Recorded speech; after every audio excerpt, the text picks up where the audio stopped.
Section 1. You will hear a woman making a hotel reservation over the phone. First, you have some time to look at questions 1 to 4.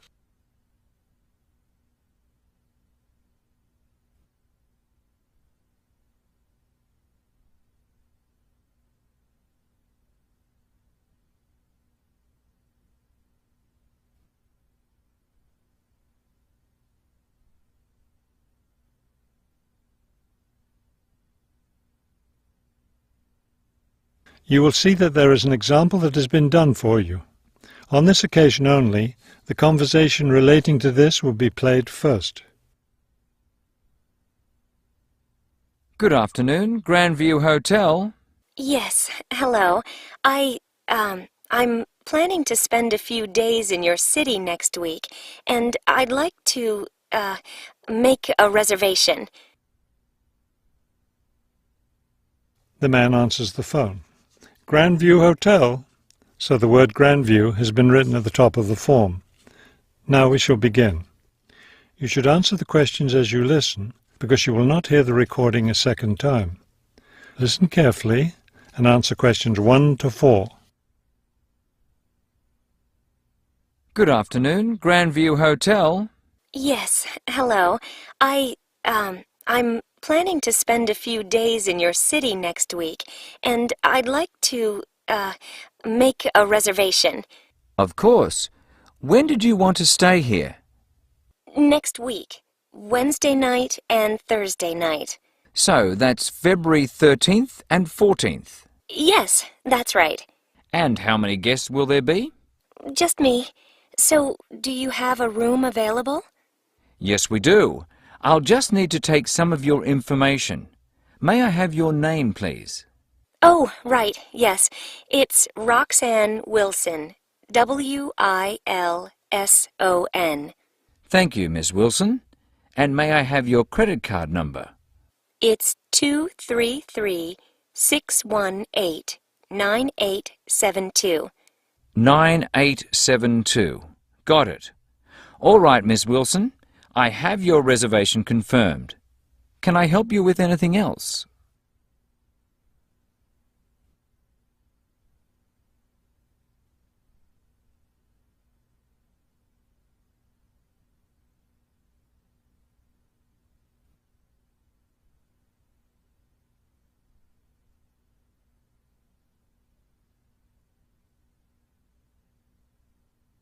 Now listen and answer questions 5 to 10.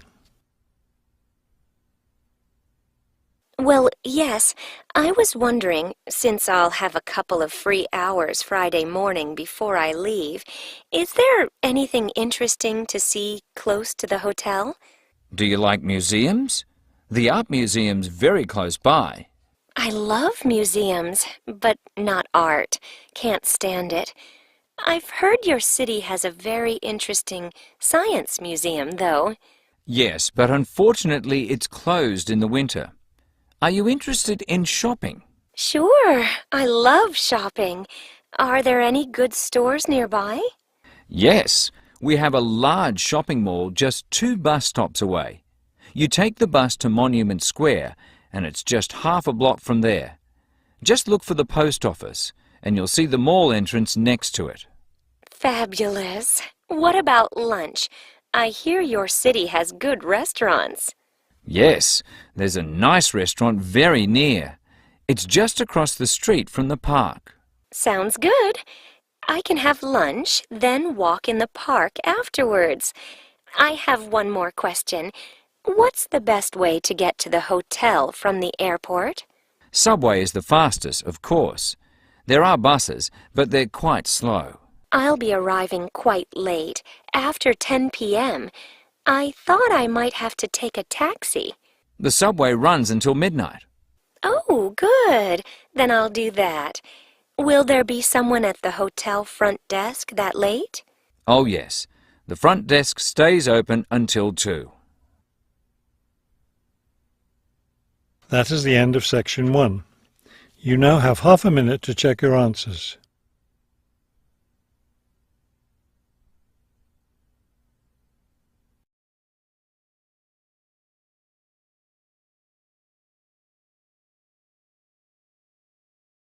Section 2. You will hear a tour leader giving information about a bus tour. First, you have some time to look at questions 11 to 15.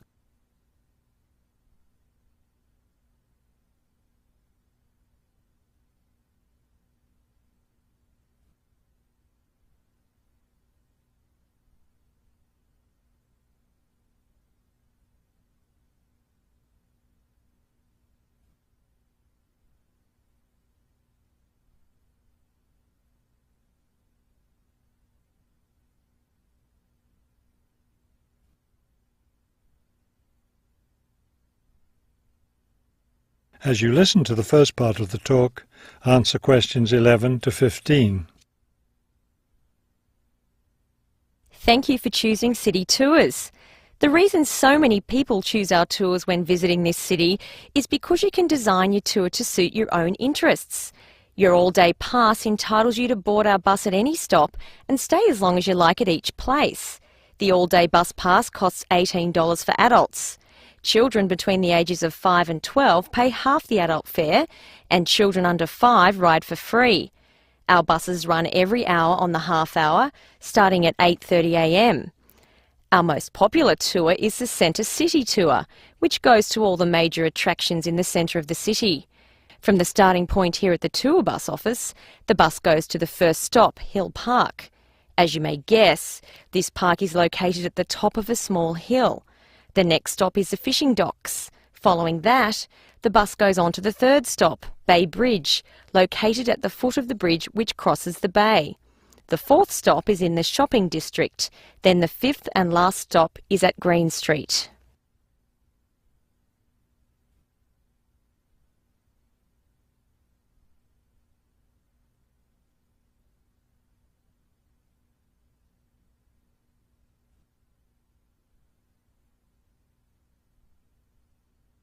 Now listen and answer questions 16 to 20. There are many interesting things to do and see on the Centre City Tour. At the first stop, you can enjoy a spectacular view of the bay, the city, and especially of the fishing docks, which are located at the foot of the hill. At the second stop, you can walk around and look at the boats. Fresh fish from the bay is also for sale here, since this is the place where the fishermen bring in their catch. The next stop is where some of the city's finest seafood restaurants are located, so you might want to plan a lunch stop here. You can eat fresh fish here, prepared in the traditional local way. The fourth stop is, of course, where you can do your shopping. Don't miss the opportunity to purchase some of our city's famous handmade baskets. You'll want to take several home as souvenirs of your visit to our city. Finally, at the last stop on the tour, you can visit one of the oldest buildings in our city, the theatre. This building was built over 400 years ago and is still used today as a place to see plays, musicals and other performances, as well as our annual film festival. That is the end of section 2. You now have half a minute to check your answers.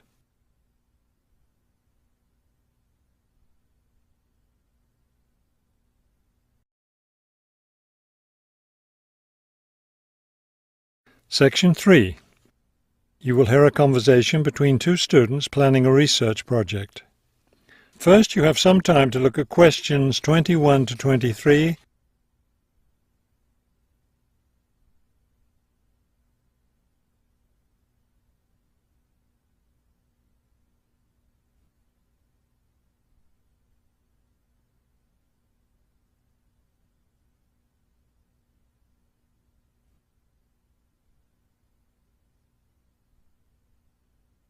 As you listen to the first part of the conversation, answer questions 21 to 23.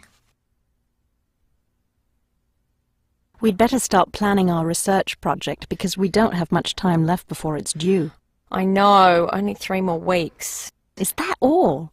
I thought we had more time than that. Well, let's get to work then. Okay, so we agreed we're going to interview shoppers about their spending habits. Did we decide to conduct our interviews at the department store? We haven't decided anything definitely yet, but I think the shopping mall would be a better place. We'd get more of a variety of shoppers there. Yes, that's a good point. So let's do that. How many interviews did the professor say we had to complete? She said at least 30. That sounds like a lot, doesn't it? Yes, but if we divide it up between the two of us, that's just 15 each. That's not so bad.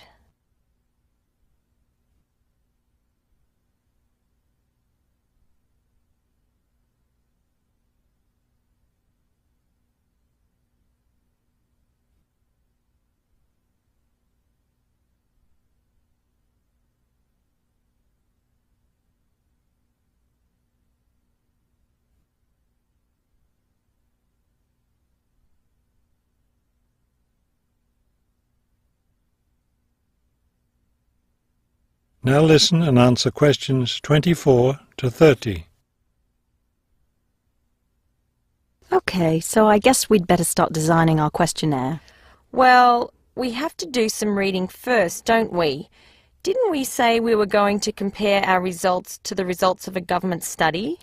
Right, the government study about how the economic crisis has changed people's spending habits.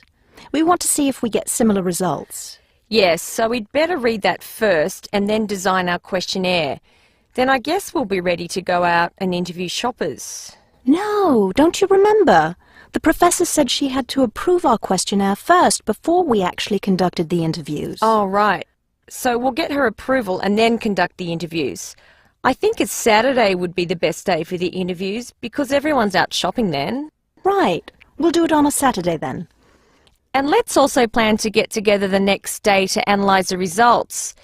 It's best to do that while everything's fresh in our minds, don't you think? Sure, that sounds like a good idea. Okay, so then we're going to have to present our results to the class. Do you have any ideas for that? It's an important part of our grade, so I think we should plan it well. Well, I think the obvious thing is to prepare some charts showing our results and how they compare with the government study. That will help make the information a lot clearer to the class. Right. Okay, so we'll draw up some charts of the results. And then that's it. All that will be left to do is give the class presentation. Do you think we can be ready on time? I sure hope so. Let's get started now. That is the end of section 3. You now have half a minute to check your answers.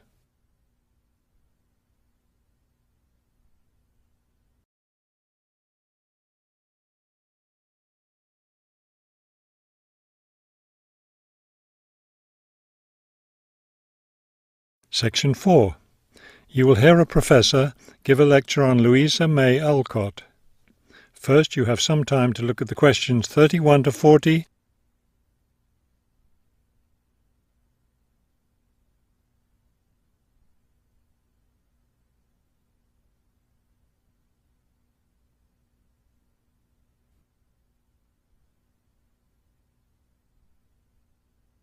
Now listen carefully and complete the timeline in questions 31 to 40. Good afternoon. Today I'd like to continue our discussion of the lives of prominent American writers by talking about Louisa May Alcott, one of the best-known 19th century writers. Alcott is known for her moralistic girls' novels, but she was a much more serious individual than those novels might lead one to believe. She was born in 1832, the daughter of Bronson Alcott, who was one of the founders of the Transcendentalist movement. Bronson Alcott was a philosopher, but not a provider, and the family lived close to poverty. From an early age, Louisa was determined to find a way to improve her family's economic situation. As a teenager, she worked to support her family by taking on a variety of low-paying jobs, including teacher, seamstress, and household servant.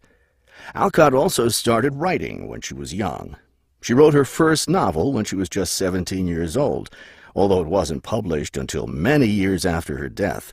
It was called The Inheritance. In 1861, the Civil War broke out. Alcott worked as a volunteer, sewing uniforms and bandages for soldiers. The following year, she enlisted as an Army nurse. She spent the war years in Washington, nursing wounded soldiers at a military hospital. While working at the hospital, she wrote many letters to her family at home in Massachusetts. After the war, she turned the letters into a book, which was published under the title Hospital Sketches. She also wrote numerous romantic stories, which she sold to magazines. Around this same time, she was offered the opportunity to travel to Europe as the companion to an invalid. When she returned home from Europe in 1866, she found her family still in financial difficulty and in need of money, so she went back to writing. Her big break came in 1868, with the publication of her first novel for girls, Little Women. The novel achieved instant success, and the public wanted more. From then on, Alcott supported herself and her family by writing novels for girls. It wasn't the writing she had dreamed of doing, but it earned her a good income. Alcott took care of her family for the rest of her life. In 1878, her youngest sister May got married. A year later, May died after giving birth to a daughter. Louisa Alcott raised her sister's orphaned child. In 1882, Bronson Alcott suffered a stroke. Soon after that, Louisa Alcott set up a house for him, her niece, her sister Anna, and Anna's 2 sons in Boston. Her mother was no longer living by this time. Alcott was still writing novels for girls, including 2 sequels to Little Women, Little Men and Joe's Boys. The latter was published in 1886. Louisa Alcott had suffered poor health ever since she contracted typhoid fever while working as a war nurse. She died in March of 1888, at the age of 55. She was buried in Concord, Massachusetts. That is the end of section 4. You now have half a minute to check your answers.